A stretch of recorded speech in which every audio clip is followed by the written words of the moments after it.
esta conferencia que tiene como nombre la educación híbrida en el contexto de la educación 4.0. Damos las palabras de bienvenida al vicerrector académico, el doctor Adrián Pereira.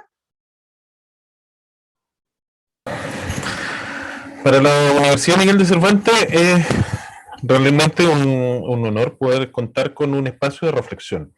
Cuando nosotros hacemos universidad, cuando construimos universidad, muchas veces nos damos pocos espacios para compartir. Nos dedicamos ya sea a la generación de conocimiento mediante la investigación y la comunicación mediante medios indizados fundamentalmente, ya sea la realización de la docencia o muchas veces el ejercicio de vinculación con el medio que hoy día se nos exige en términos de la bidireccionalidad, las relaciones que establece una institución de educación superior con su medio relevante. En ese contexto, muchas veces caemos en la tentación o caemos en la vorágine de la producción y la productividad y pocas veces tenemos espacio para sentarnos a repensarnos, a reflexionar acerca de qué es lo que estamos haciendo, hacia dónde vamos o cuáles son los contextos en los que estamos.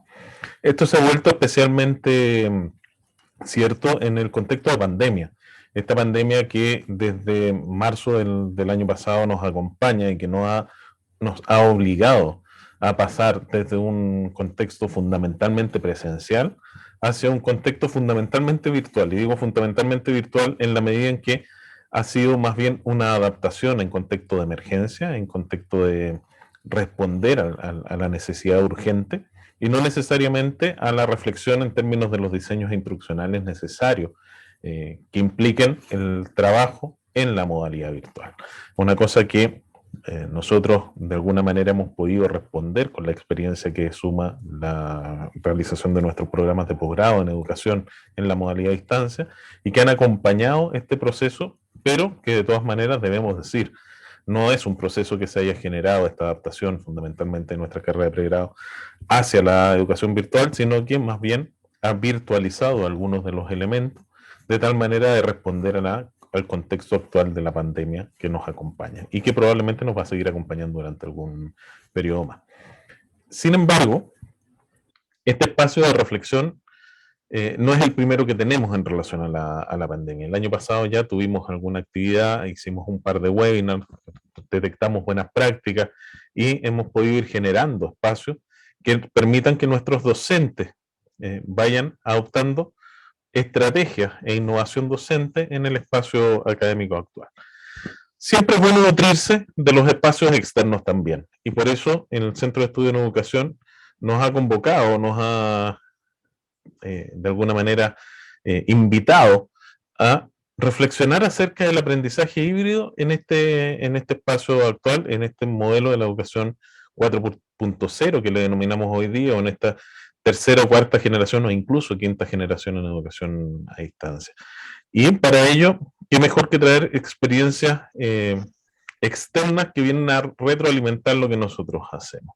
En ese contexto nos van a acompañar dos profesores, dos doctores que de alguna manera han hecho este ejercicio de reflexión y que para nosotros es realmente un honor poder contar con su reflexión. En primer lugar, el doctor Ramón Hernández acerca de las aulas híbridas y cómo esto de alguna forma ha ido colaborando en la eliminación de las barreras de aprendizaje y que yo me imagino, por lo que nos presentaba de alguna manera, que también nos va a provocar una reflexión acerca de hasta dónde mantener esta figura de lo híbrido en el aprendizaje y cómo estos procesos de adaptación han sido también provechosos, incluso en la validación de un mecanismo que era visto como de segunda categoría, ¿no? La educación virtual le había costado mucho tiempo el validarse y hoy día nos hemos dado cuenta que genera aprendizajes significativos importantes.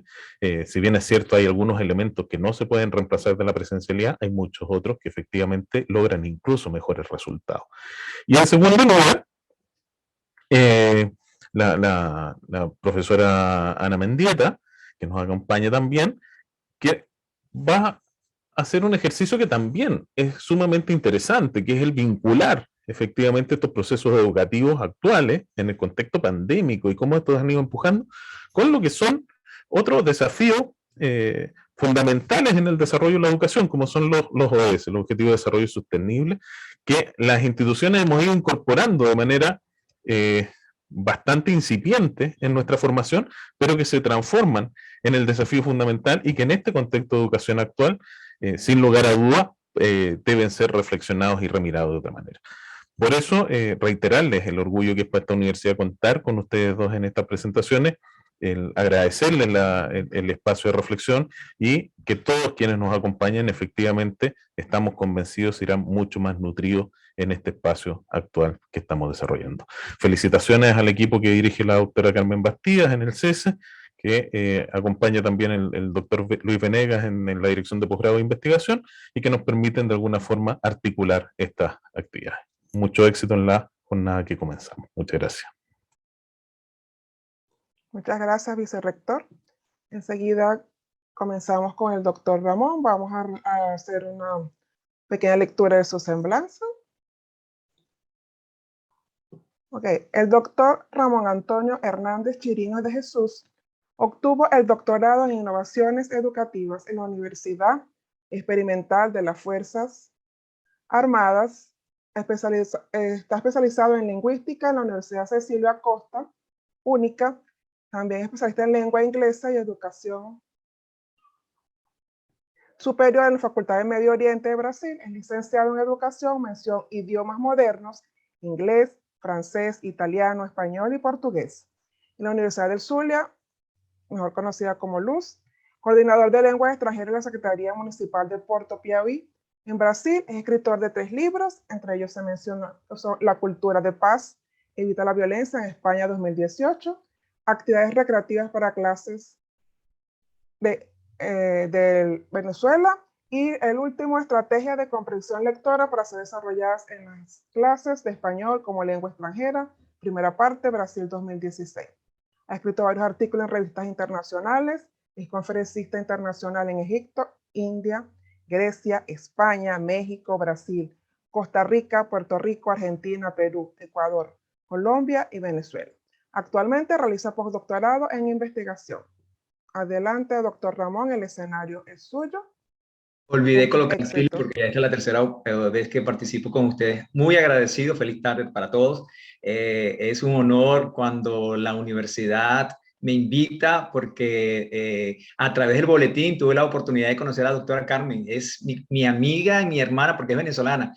Y a través del boletín estoy acá. El boletín ha sido un trampolín para traer a muchas personas con mucha potencialidad para las conferencias, ¿no? Entonces, en la tarde de hoy hay un tema que generó, que si se quiere, impacto, porque cuando regresamos a las clases presenciales, resulta ser que las personas se pusieron todas nerviosas, principalmente los docentes que no tienen esa experiencia, ¿no? Con la tecnología. Ellos quedaron todos así como que perplejos en el sentido de que, ¿cómo es eso de que clases o aulas híbridas? Nadie, o sea, ese término, aunque el vicerrector lo comentó, es algo que tiene tiempo que se comenzó a manejar, pero lamentablemente dentro de las universidades se les hablaba de tecnología, mas no se profundizaba en herramientas y en metodologías activas. Carmen, yo creo que necesito que me activen para poder compartir la diapositiva, ¿sí? Está inhabilitado aún. Ahora sí. Perfecto. Bien. Vamos entonces a iniciar.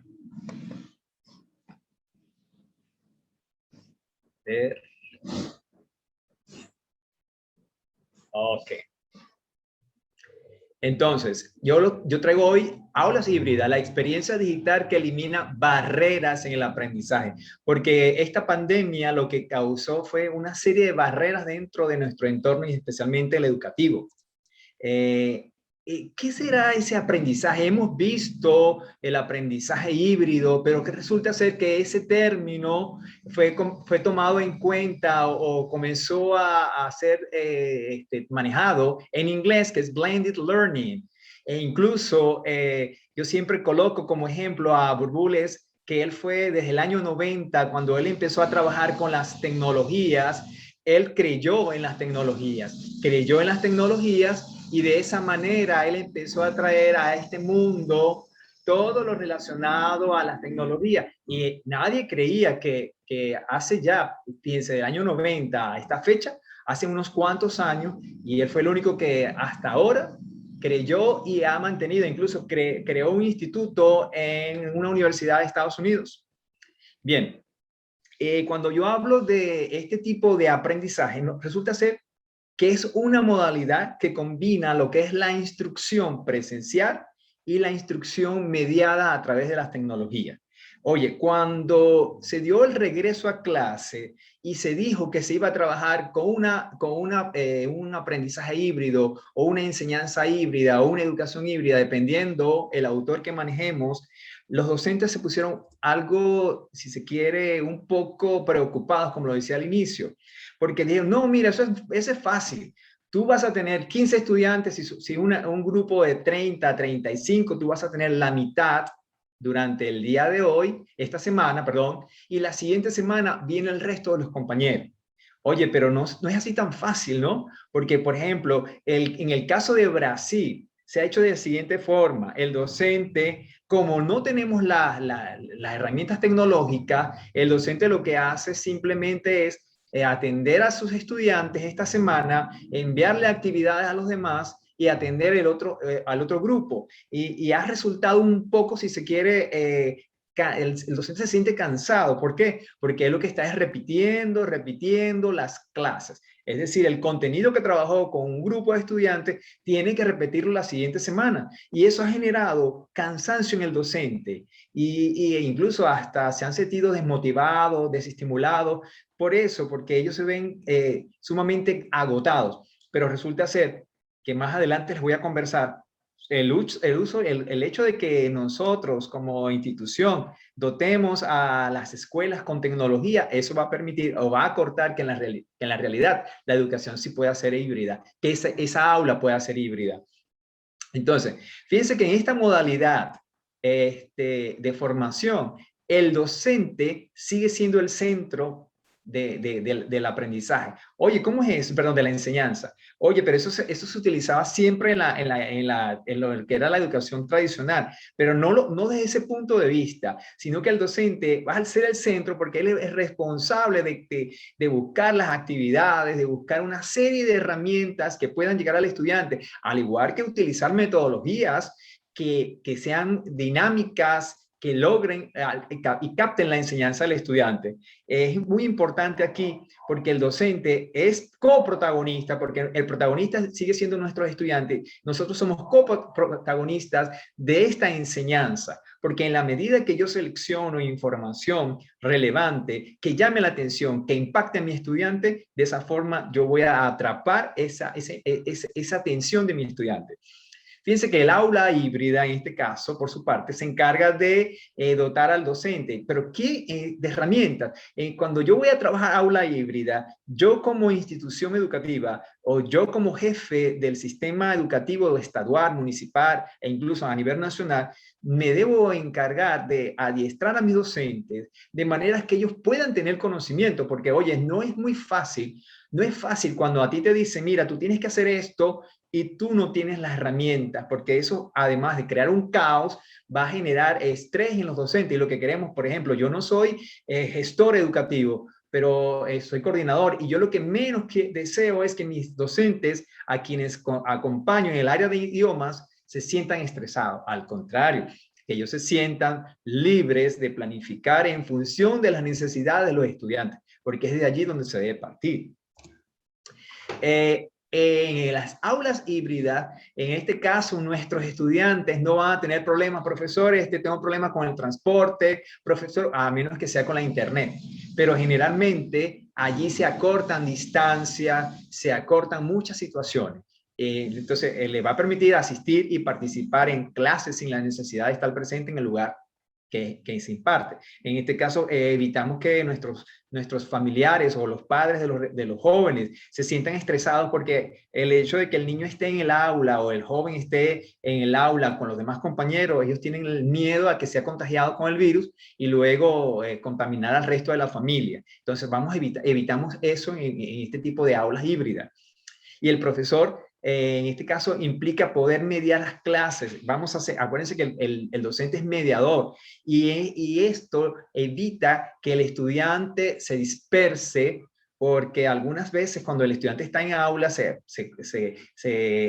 se centra a conversar con el compañero y no presta la atención como debe ser, mientras que aquí el profesor, él va a mediar, él va a monitorar y él va a estar pendiente de que los alumnos estén atendiendo al aula. En este caso, en el caso del aula virtual, en este caso le solicitamos a los estudiantes que estén con sus cámaras encendidas y de esa manera saber si el estudiante está aprendiendo o no. A ver. Vamos a continuar. ¿Qué importancia tienen estas aulas para nosotros? Por ejemplo, la nueva realidad, una realidad que de repente llegó y no nos queda otra alternativa que buscar soluciones. Y una de esas soluciones representó las aulas híbridas, ya que permite en este caso al estudiantado asistir presencialmente a la clase, pero al mismo tiempo también estando desde casa. Lo decía, más adelante vamos a ver cómo se trabaja eso. Es importante, por ejemplo, si yo cuento con algunas herramientas, o bueno, por ejemplo, si yo tengo un computador con cámara y tengo otro que yo puedo conectar para yo estar en el pizarrón, por decirles algo, los jovencitos se van a conectar a través de Zoom y yo proyecto en una pantalla a los jóvenes, ellos me ven a mí, yo los veo a ellos y ellos ven a sus compañeros. Y de esa manera ellos se van a adaptar a esa realidad e incluso va a ser algo muy innovador para ellos y les va a gustar porque, oye, el hecho de que yo no estoy en clase esta semana, pero estoy interactuando con mis amigos, aunque sea a través de la pantalla, y entonces eso va a generar un impacto. Otra cosa importante con relación a la importancia de estas aulas es la adecuación de la era digital. Si bien es cierto, nuestros jóvenes hoy día se llaman niños o la era tecnológica, es decir, que ellos nacen con eso, entonces un poco es adecuarlo, ¿no? Porque, ¿qué sucede? Generalmente dentro del mundo de la tecnología se crean muchos vicios y uno es que los jovencitos y los niños les encanta jugar. Entonces, a veces pierden su tiempo jugando y no aprovechan ese recurso tan importante como es la tecnología. Entonces, ok, vamos a jugar, pero vamos a ver qué tiene de importante ese juego que te pueda dejar una enseñanza y que esa enseñanza sea significativa, de manera que pueda servir para toda la vida, porque el aprendizaje, cuando es significativo, automáticamente el joven nunca va a olvidar eso. Entonces, en la manera que nosotros adecuamos esta era digital a nuestros estudiantes e incluso nuestros pequeñitos, nuestros jovencitos, e incluso nuestros adolescentes nos enseñan a nosotros, los adultos, porque no somos de esa era, pues somos de la época Z, Y, por ahí. Entonces, nos ayudan y nos dan tips para nosotros manejar las tecnologías. Por ejemplo, para hacer un video, para hacer un capture, para hacer cualquier información que nos pueda servir para apoyar a nuestros estudiantes. Es importante enfocarnos en lo que es el papel que debe tener el docente para este siglo. Primero, debe comprender la realidad, debe comprender el momento que se está viviendo, un momento pandémico, un momento donde nosotros hemos tenido que reinventarnos para poder llegar a nuestros estudiantes. Pero, ¿qué sucede? Esa reinvención, esa construcción debe ser a través de un elemento muy importante que es la reflexión. ¿Hasta qué punto yo puedo lograr que mis estudiantes aprendan? ¿Hasta qué punto yo puedo crear una responsabilidad social? Porque la responsabilidad social no solamente es del docente, la responsabilidad social incluye la familia, la escuela e incluso a los estudiantes. Porque en ese manejo de las herramientas tecnológicas va a depender allí que mi estudiante que está en su casa, que no puede tener esa interacción directa con el compañero, pero sí a través de las herramientas tecnológicas, él aprovecha ese espacio y obtiene un aprendizaje. También el docente como tutor o facilitador no es la única fuente de conocimiento. Yo no puedo decir, mira, es que lo que sucede es que si yo no estoy presente, los jóvenes no van a poder aprender. Es mentira. Nosotros solamente somos mediadores. Y fíjense, yo me recuerdo que hace unos cuantos años, más de 20 años, leímos un artículo en un círculo de lectores, de lectura con docentes, y decía que la tecnología iba a sustituir al docente. Y mucha gente se rió y dijo, no, eso no puede ocurrir. Oye, y del 2020 al 2021, muchas cosas fueron transformadas, ¿no? Y la gente todavía es hermética con ello. Sin embargo, hemos podido evidenciar que sí se ha logrado, que sí se ha visto ese cambio, que el docente, si no se coloca los patines, como decimos, lamentablemente va a estar excluido dentro de este sistema.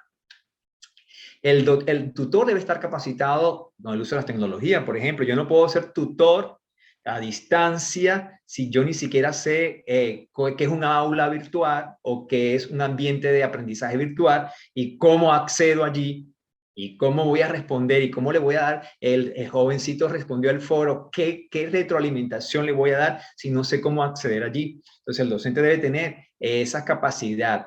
También proporcionar herramientas al estudiante para que él pueda interactuar y realizar una serie de actividades dentro de esa aula virtual. Fíjense, es algo muy importante. ¿De qué manera yo puedo proporcionarle al estudiante herramientas si yo no conozco la tecnología? Entonces, algo que nosotros debemos aprender a trabajar. Yo considero que el docente tiene que aprender de la práctica. También, claro, con conocimiento teórico, pero desde la práctica es donde se adquiere la experiencia y después socializarlo con nuestros compañeros, bueno, nuestros chicos. El aula virtual se estructura con diferentes materiales. Exactamente, el aula debe proporcionársele al estudiante un grupo de materiales. Es decir, el estudiante está haciendo una actividad de historia. Por ejemplo, generalmente en el aula solamente tiene un libro, pero hay una pregunta que no está en el libro. El joven puede, dentro de su aula virtual, va a tener muchos materiales donde él puede indagar e investigar diferentes informaciones. No limitarse, porque la ventaja de tener un aula virtual es que va a tener variedad de materiales y eso les va a servir a ellos para enriquecer y obtener más información. Debe asegurarse de que estén disponibles los materiales, el acceso, que por ejemplo, que no, el acceso debe ser las 24 horas, que el joven conjuntamente con sus padres accedan al aula virtual y puedan responder, porque en algunas oportunidades el joven tiene alguna duda, no se puede comunicar con el profesor y entonces espera que papi y mami lleguen a las 6, 7 de la noche para poder responder la actividad. Y estimular el aprendizaje fuera del aula física. Recuerden que hasta hace poco el único lugar donde se aprendía era el aula de clase y eso hace, hay muchas personas que vienen haciendo una guerra. Mira, desde hace más de 25 años se viene diciendo que el aula no es el único lugar donde el joven aprende. No que es en el aula porque está asesorado por el docente, no. Tenemos que erradicar todos esos pensamientos de nuestra mente. El aula, ahora el estudiante puede adquirir conocimientos en cualquier lado, caminando, interactuando en la iglesia, caminando, yendo al médico. O sea, cada día tenemos que aprovechar esos espacios para poder que nuestros chicos aprendan y sobre todo que maduren, ¿no? Que reflexionen.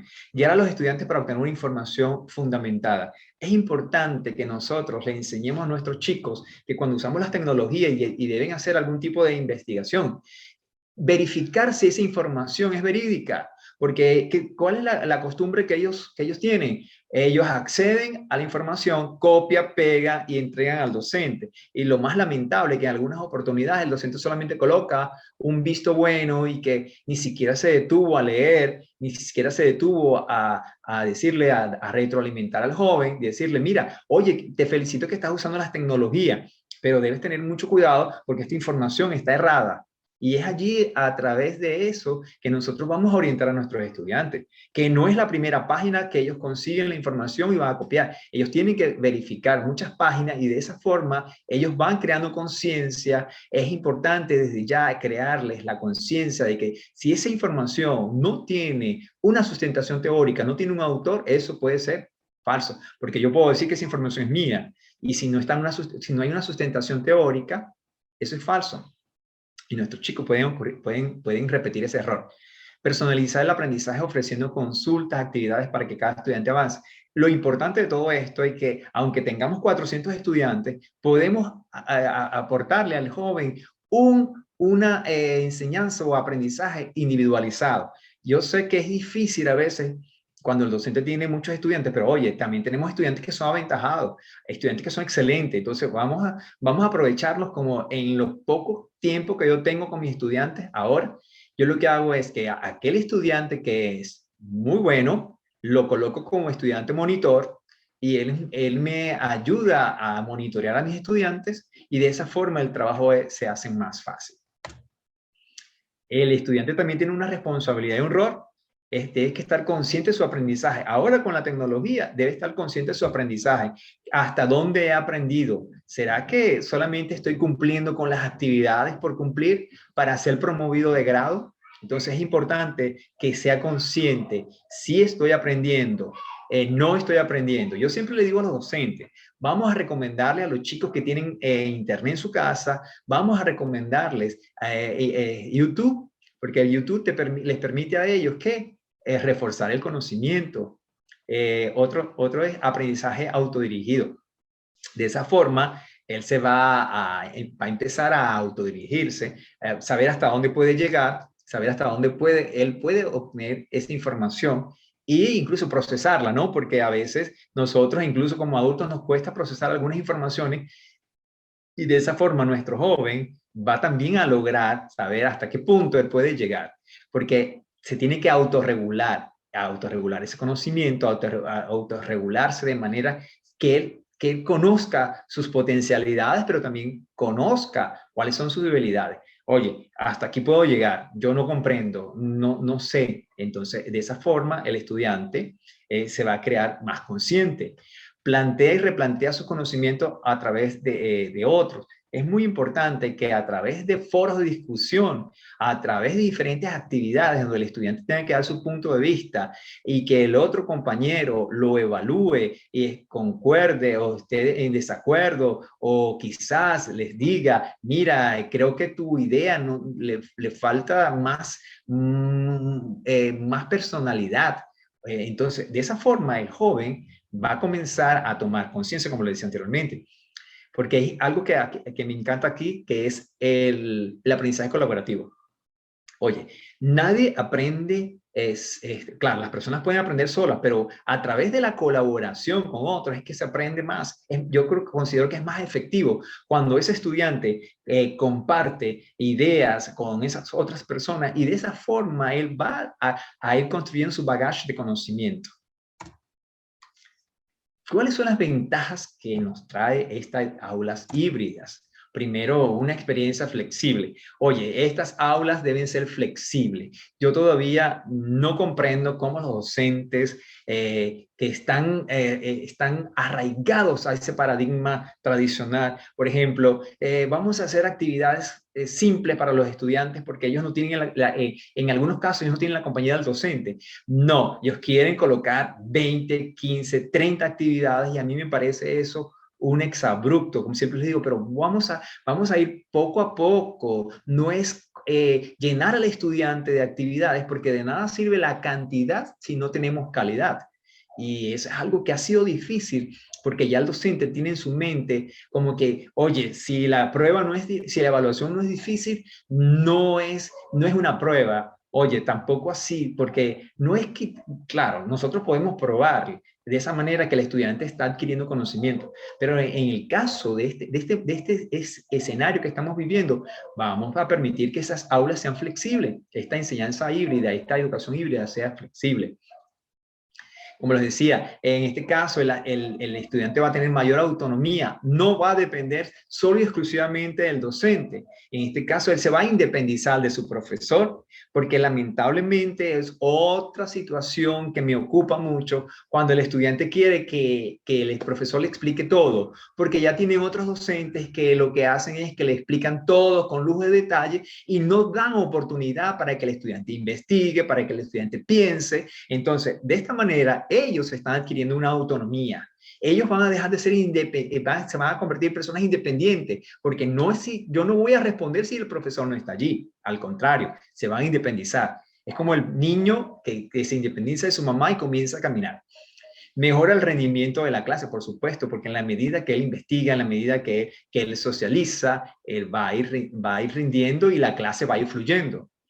Se optimiza el tiempo del profesor, como lo decía, cuando tenemos aulas virtuales, no, vas a evitar gastar en transporte, en comida, en muchas cosas, porque vas a estar en la comodidad de tu hogar. Colaboración dentro y fuera del aula. Algo muy importante que ha traído estas aulas es que los jóvenes, a través de las mismas redes, ellos se comparten información, se apoyan, y es lo que se quiere. Se ha creado especie de una hermandad. Mira, yo te ayudo, yo comprendo, yo entendí al profesor, yo te voy a explicar, yo te envío un video explicando. Oye, eso es lo que se quiere también, ¿no? Que la persona desarrolle esa empatía, porque también es algo muy importante que debemos desarrollar, la empatía, esa solidaridad que a veces les falta a muchas personas. Y un aprendizaje constante, aprendizaje significativo y también un aprendizaje activo, porque en la medida que la persona practica, está completamente activa y va aprendiendo cosas significativas, como lo decía, que nunca va a olvidar en lo que le quede de vida. Y algo que hemos trabajado desde el año de 1990, que es el aprendizaje ubicuo, solo que en el año 90 no existían tecnologías, no existían tablets ni teléfonos inteligentes, pero hoy día que tenemos eso, se da un aprendizaje ubicuo, donde el estudiante puede estar en una montaña y si hay cobertura allí para acceder a cualquier red social, a internet, él está aprendiendo. Entonces, el aprendizaje ubicuo se ha posicionado en este momento, donde el estudiante, el adulto, quien sea, aprende desde cualquier lugar. Brindar al centro de estudiantes una oportunidad de incorporar tecnología. Oye, es hora de trabajar en función de que mi centro educativo tenga tecnología, porque a veces decimos, no, es que yo vivo en un lugar muy pobre o en una zona rural, pero no hay que subestimar, porque siempre que nos victimicemos o nos subestimemos, nunca vamos a lograr, primero, superar eso y segundo, multiplicar. ¿Qué voy a multiplicar en mis estudiantes? Entonces, se debe trabajar en función de tener por lo menos algún tipo de tecnología, no de última generación, pero por lo menos que se tengan 2 videobeams, se tengan unas cámaras y de esa forma, laptops, de esa forma lograr hacer un tipo de aula híbrida en la escuela. Aquí, claves para una educación, en este caso, una enseñanza híbrida exitosa. Yo lo decía, tiene que haber un equipo, una infraestructura y una conectividad. Hablo por las escuelas de Brasil. La conectividad, que era el principal problema, está llegando a muchas instituciones que son foráneas, que se encuentran en barriadas o fuera de la ciudad y zonas rurales, está llegando. Y eso es algo positivo, porque en la medida que hay conectividad, hay que buscar la infraestructura, mejorar la infraestructura y el equipo para hacer las aulas híbridas. Primero, otra cosa importante, otra palabra clave aquí para esa enseñanza de educación híbrida, es las habilidades, mejorar ese perfil del docente con una educación híbrida. Oye, ya nosotros podemos hacer formación a nuestros docentes porque ellos ya no están en la universidad, pero en el caso de las universidades, ellos deben hacer un replanteamiento de su currículo e intentar colocarle más práctica a la parte de la tecnología, porque yo recuerdo que yo vi educación tecnológica y en educación tecnológica nunca tuviste práctica con un computador. O sea, es teoría, teoría, teoría, teoría, y hay muchas universidades que siguen trabajando en función de eso. Ah, mira, redes sociales. Ajá, pero hay personas, Aún en este siglo XXI tenemos personas que no tienen, o no tienen una red social. Muchos dicen, no, no me gusta, no saben manejarla y sienten el temor de cómo hacerlo. Oye, entonces nos debemos enfocar como universidad en preparar ese docente, que ese docente tenga un mejor perfil en lo que es la parte de educación híbrida, en el uso de las tecnologías. Aquí, los contenidos que se deben adecuar a la modalidad, lo decía, el contenido debe estar adecuado al momento, al escenario, al tipo de educación que se está impartiendo, porque de nada sirve que yo coloque un libro, 2 libros, 4, 3 capítulos del libro para que el estudiante estudie, y a la final él no va a hacer nada, porque es mucho material. Entonces tenemos que ser comedidos y lo importante es el aprendizaje y que ese aprendizaje sea de calidad, porque no es la cantidad. Y información y seguimiento del estudiante a través de nuestras aulas, lo decía también, podemos saber quién de mis estudiantes está accesando a la plataforma, al aula virtual, está respondiendo, está dando su punto de vista, se ha visto una transformación, porque uno ve transformación en sus estudiantes en la medida que ellos responden, y de esa manera es otro punto clave importantísimo. Bueno, aquí tenemos algunas posibilidades. Yo creo que ya ustedes conocen que existen múltiples soluciones de plataformas que deben ser adaptadas a las necesidades. Tenemos, en este escenario pandémico, han proliferado lo que son los webinars. Tenemos GoToWebinar, que es un aplicativo que ya usé, ClickMeeting, EveryWebinar y Webinar Jam. Ellos son muy buenos porque ellos te permiten hacer webinars y que las personas participen y que coloquen su punto de vista. También tenemos lo que estamos haciendo ahora, las videoconferencias. Tenemos el Google Meet, tenemos el Zoom, tenemos de Microsoft, Skype y el Hangout. Y también tenemos los Sprint, que es Switch, y Facebook Live, que es uno de los que más utiliza, y por supuesto el YouTube. Posibles escenarios, por ejemplo, ¿qué sucede cuando yo trabajo una aula o una educación híbrida? Tenemos el semipresencial o dual. ¿Qué significa eso? Parte del estudiantado está presente en la clase y el otro está conectado desde casa. Entonces, es importante que el docente conozca que ese escenario se llama semipresencial o dual. Como dual, ya lo decía, un grupo de estudiantes está en la sala y el otro está en casa. Y lo podemos observar desde la pantalla. Y es algo muy, muy gracioso, ¿no? Porque hoy día, aquí en Brasil, algunos programas que son en vivo están aplicando este formato, ¿no? Están algunas personas en el estudio de grabación y el resto aparece en pantalla como participante del show o del programa. Y teníamos también otro posible escenario que es con las aulas completamente online, donde el profesor, puede ser desde su aula o desde su hogar, él comienza, administra su tiempo, clases completamente online. Aquí yo soy el profesor, ustedes son mis estudiantes, yo estoy dando aquí un discurso o un contenido explicándole y ustedes están en la comodidad de su hogar. Eso, entonces tenemos semipresencial o dual y completamente online. Bueno, aquí tenemos múltiples y posibles escenarios, ¿no? Por ejemplo, aquí tenemos cuando tenemos una pantalla multiclase número 1, multiclase número 2, que tenemos, aquí se necesita una webcam, una cámara, una portátil, una televisión y una televisión con webcam. Tenemos también semipresencial o dual, como les decía, los chicos están en casa, el otro grupo está, o pueden observar la imagen, los chicos en casa y el resto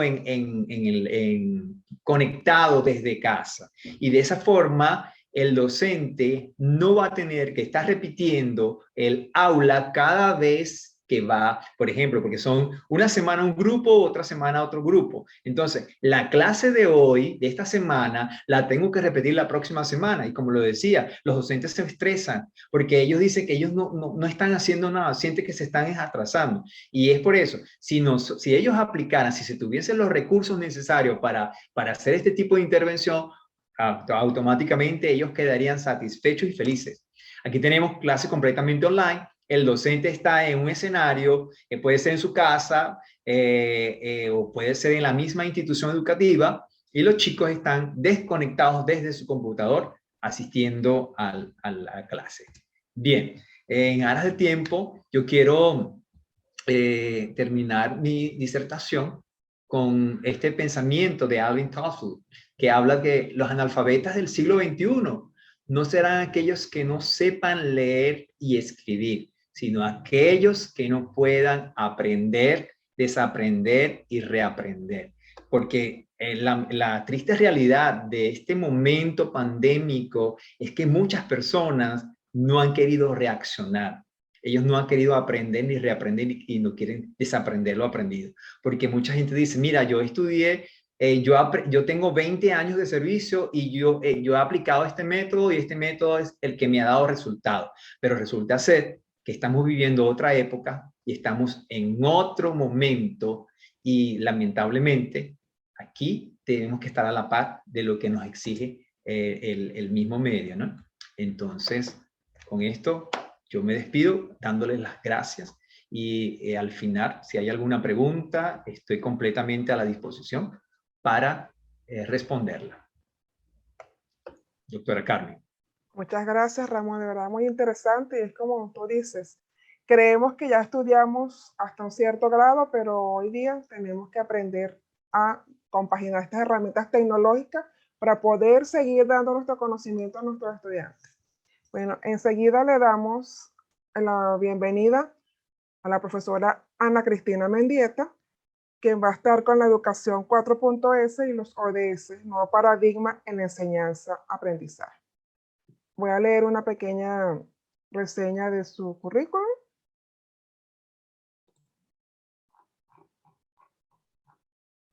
Ok, Ana Cristina Mendieta Casi es coordinadora de capacitaciones del Laboratorio de Robótica Educativa de la Universidad Tecnológica Nacional, Facultad Regional de Tucumán. Recordemos que Ana Mendieta viene de nuestro hermano país Argentina, es conferencista disertante, asesora educativa y tecnologías innovadoras.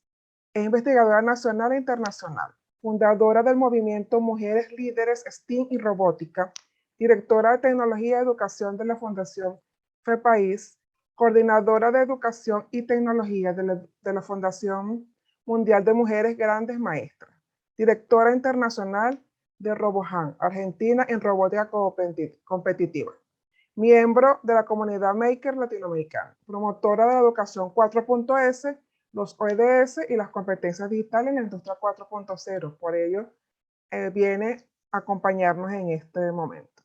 Adelante, profesora Ana. Buenas tardes, perdón. Bueno, más que nada quisiera saber si se me escucha bien o estoy entrecortada. Se escucha bien. Bueno, muchas gracias. No, lo que pasa que, bueno, justo, digo yo, a veces pasa que cuando estamos dando una presentación no aparece ese cartelito que no queremos que no aparezca, que es conexión inestable.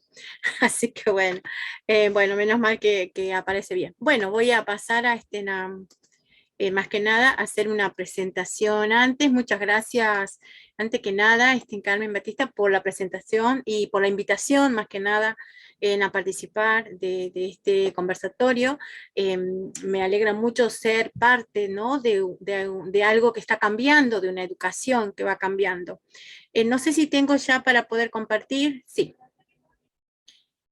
Bueno, antes que nada quisiera comenzar con un video que es como el punto de partida desde donde yo estoy avanzando, más que nada, con esto de lo que es la inclusión, la educación ODS, la educación virtual, lo que es la educación 4.0, industria 4.0, qué es lo que tenemos que abordar como como nuevas metas, ¿no?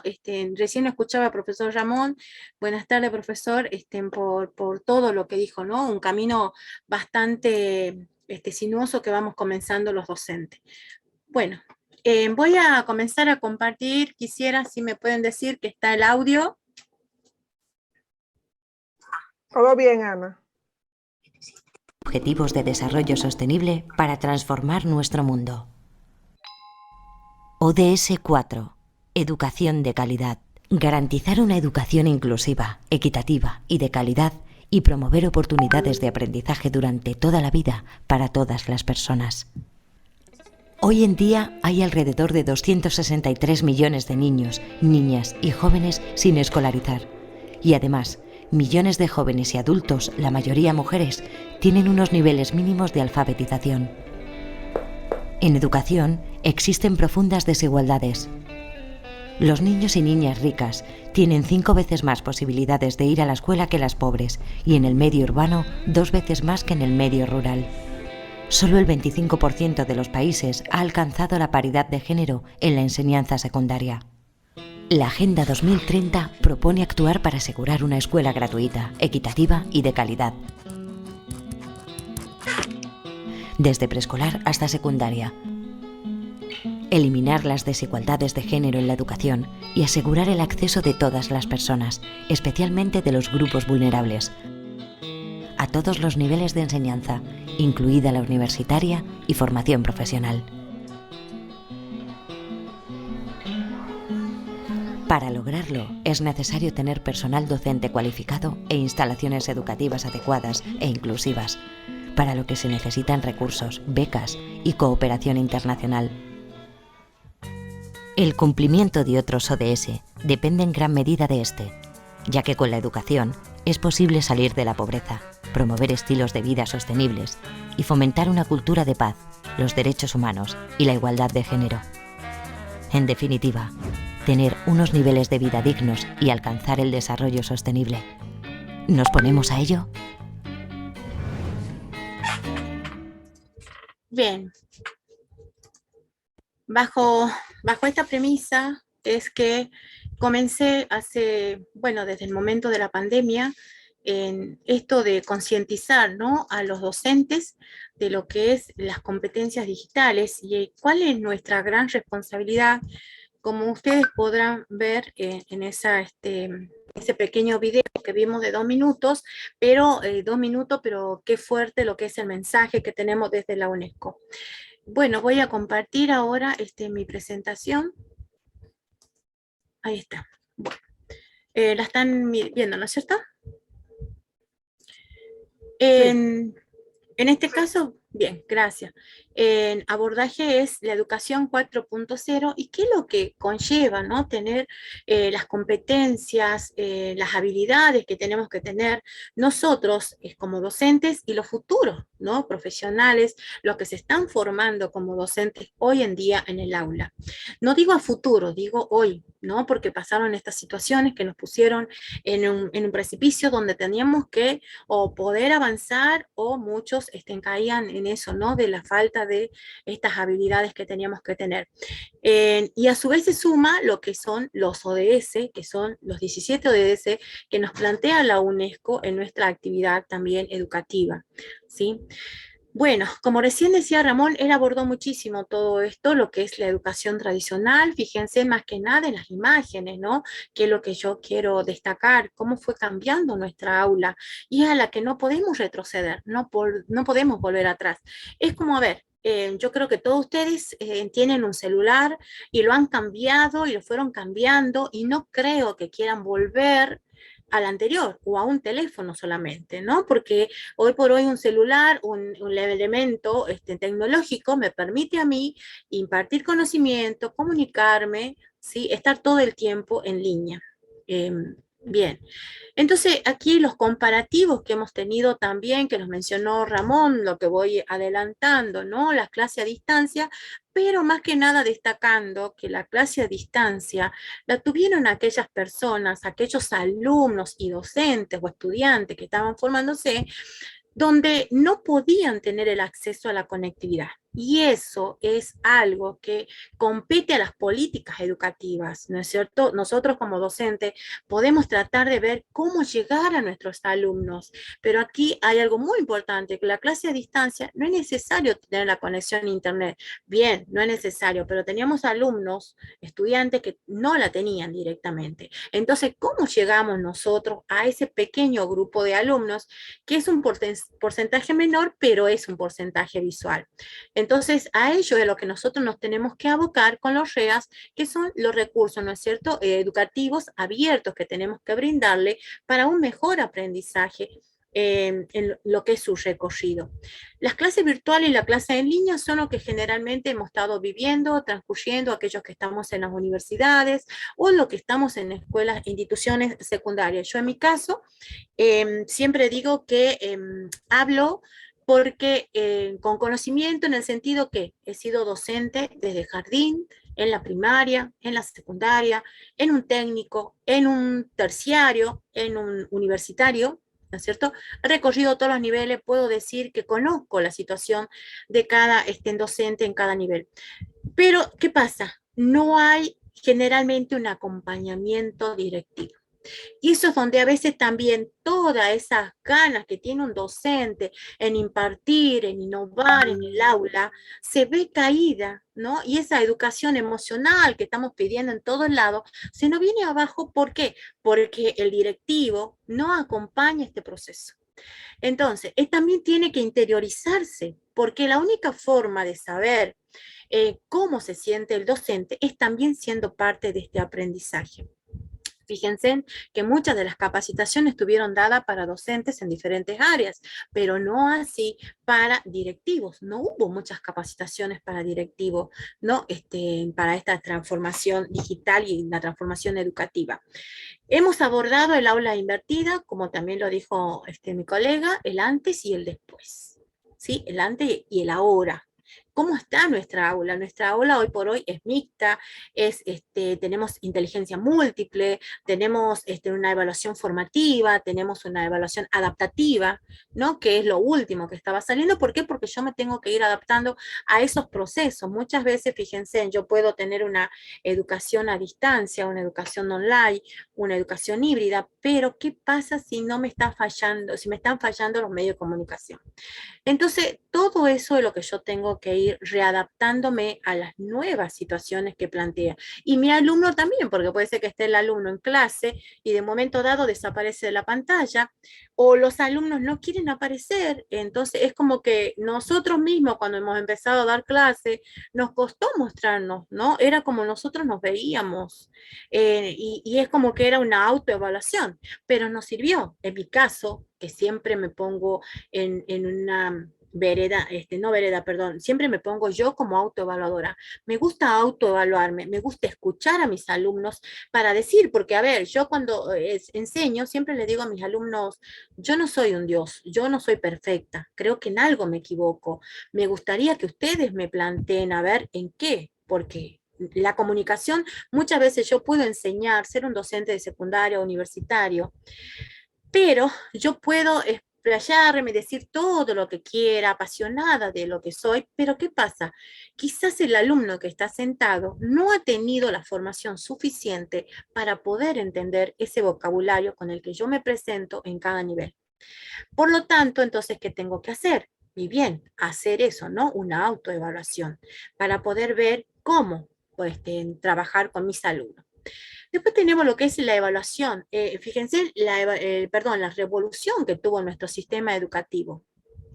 Estamos hablando de la educación tradicional, que es la que teníamos antes, la educación 1.0, porque bueno, a todos ya es como que nos han puesto versiones, ¿no? Tenemos Office versión 2016, Office 365, Windows, y bueno, ahora estamos con la educación, con la industrialización, con el docente 4.0. Entonces, ¿fue cambiando nuestra aula? Sí, fue cambiando. ¿Sí? Pero ¿qué pasa? Fíjense que en los últimos trayectos, educación 3.0 y 4.0, hemos incluido lo que es el uso de las tecnologías.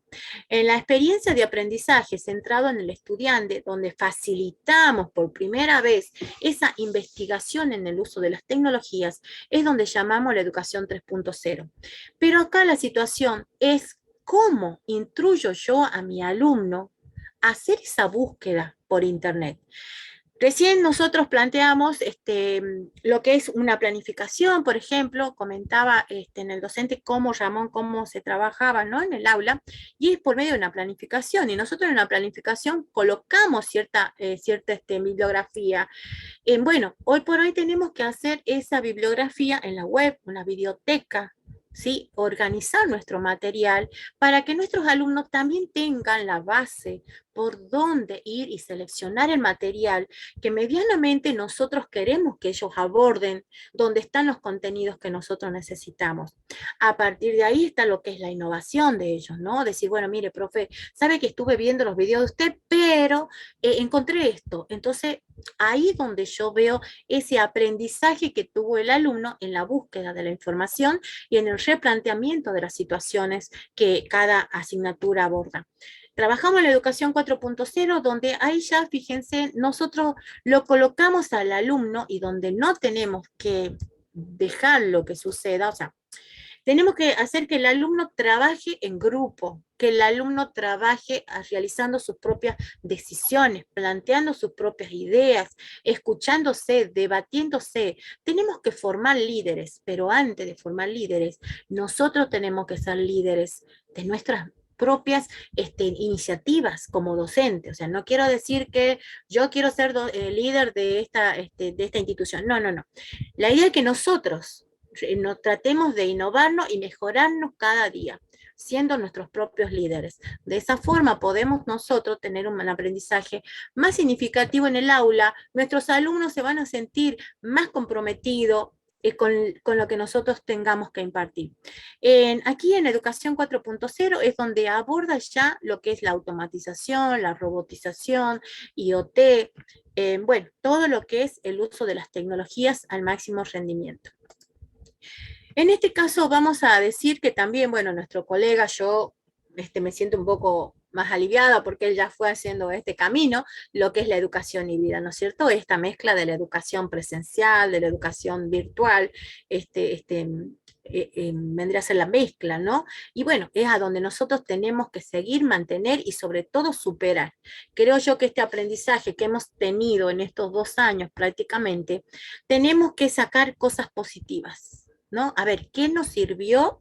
¿Qué hemos innovado? ¿Qué resultado hemos tenido en el aula? Y sobre eso replantear el año que viene. De esa forma nosotros vamos a tener una mejor aula, un mejor recurso educativo, hacer encuestas, hacer autoevaluaciones con nuestros alumnos para decir, a ver, ¿qué les gustaría ver? Muchas veces los alumnos, en mi caso, me plantean aplicaciones de celulares, me plantean nuevas tecnologías emergentes, y yo la recibo contenta porque veo que ellos van a averiguar. O sea, colocar un alumno hoy por hoy que le guste un tema y que sobre todo me traiga algo nuevo, pero yo estoy más que súper contenta, ¿no? Porque he logrado que mi alumno se interiorice y mi materia le sea importante.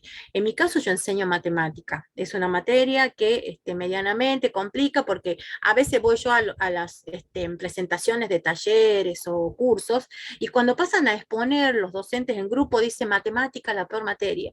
Entonces desde ahí es que nació esta iniciativa mía de la educación y de la investigación y en transformar esa palabra, ¿no? De las matemáticas ser el logro.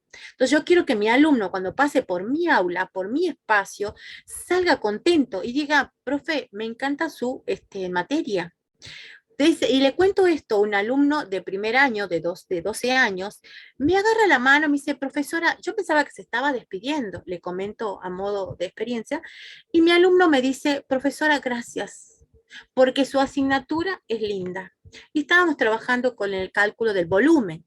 El volumen de la generatriz es un tema complicado, pero que un alumno de 12 años me diga esas palabras, a mí digo, qué bueno, estoy yendo por buen camino. No quiere decir que estoy en el camino exacto, quiere decir que voy por buen camino.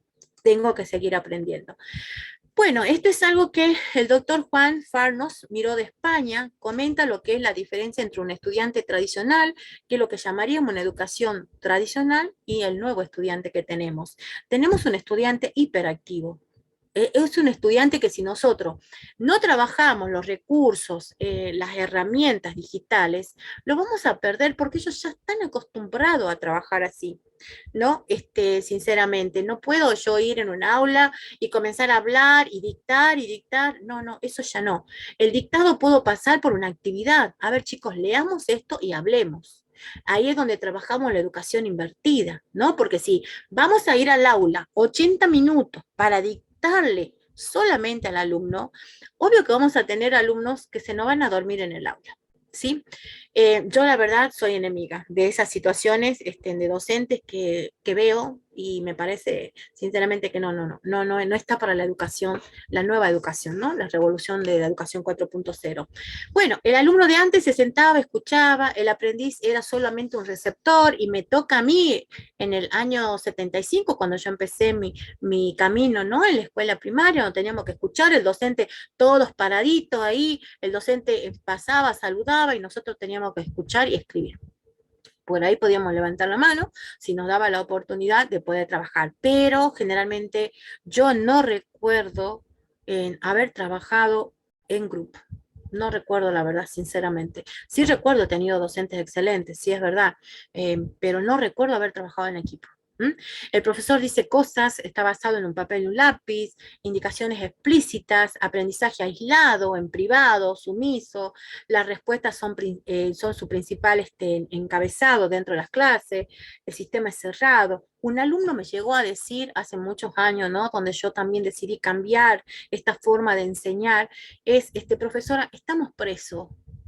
Mire estas paredes. Y él miraba así las 4 paredes, y yo la verdad que a partir de ahí, porque a ver, nosotros cuando vamos a dar una clase estamos o 40 minutos, o 80 minutos, 120 minutos, pero el alumno que está, ya sea universitario, o secundario, o primario, ellos están más de 4 horas, o hasta 6 horas, lo que son escuelas técnicas, están mañana y tarde, porque prácticamente la institución es su segunda casa.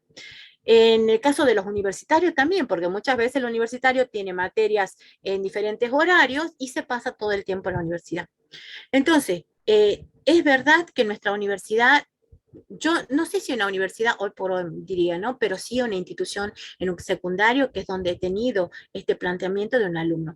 Y a partir de ahí, ¿qué hice? Replanteé mi aula. Digo, bueno, chicos, hoy acorramos el banco, acomodense como ustedes quieran. Bueno, hoy vamos al patio. No, hoy salgamos, vamos a salir al parque y vamos a llevar la carpeta. Entonces, mi aula ya no es esa aula de 4 paredes. El estudiante del siglo XXI es ahora, es el alumno hiperactivo, ¿no? El que plantea, el que dice, profesora, ¿por qué hacemos esto? ¿Y por qué ellos están todo el tiempo navegando? Esta hipernavegación que ellos tienen, están todo el tiempo en línea, jugando online, ellos ya trabajan en equipo, se delinean lo que es las responsabilidades, se escuchan, se respetan, ellos están en un grupo, no sé si ustedes muchos tendrán hijos, yo supongo, escúchenlo en cómo están, ¿no? Yo tengo 3 hijos, en adultos hasta 25 años, y a veces los veo jugando online, y los escucho, y eso es para mí un aprendizaje. Cómo ellos están capacitados para trabajar en equipo. Algo muy importante que hoy en el ámbito laboral, lo primero que dice es proactivo, puede trabajar en equipo, o sea, tiene esas cualidades, ¿no? Fíjense, ¿no? Más que nada, que lo que nosotros tenemos que tener dentro de un aula. Bueno, ellos son creadores de sus propios aprendizajes. Muchas veces ellos trabajan con YouTube, como decía el profesor, y la verdad que a mí me llega a decir, profesora, ¿para qué está la escuela? Si nosotros todo lo aprendemos por YouTube. Porque a veces el profesor no lo entendemos, pero sí entendemos lo que tenemos en YouTube. Bueno, fíjense en todo lo que tenemos, ¿no? En Internet, en YouTube, en Google, o sea, información. ¿El alumno cambia constantemente? Sí. El alumno le gusta ser actor, le gusta ser constructor de su aprendizaje. Por ello es que nosotros tenemos que hacerlo trabajar siempre con las metodologías, las nuevas metodologías que tenemos de aprendizaje. Por ejemplo, el método de aprendizaje basado en proyectos, basado en problemas, trabajo colaborativo, creación de videos, ¿no? Donde nosotros podemos evaluar el proceso continuamente. Algo que también tenemos que trabajar es la evaluación formativa. Porque tenemos que ir viendo cuáles son los logros que nosotros nos ponemos como objetivo y cuáles son los logros de ese alumno y ese grupo de alumnos que ha logrado, y sobre todo al exponer, porque muchas veces sale un alumno de la universidad y discúlpenme, pero a veces no saben hablar, no saben exponer.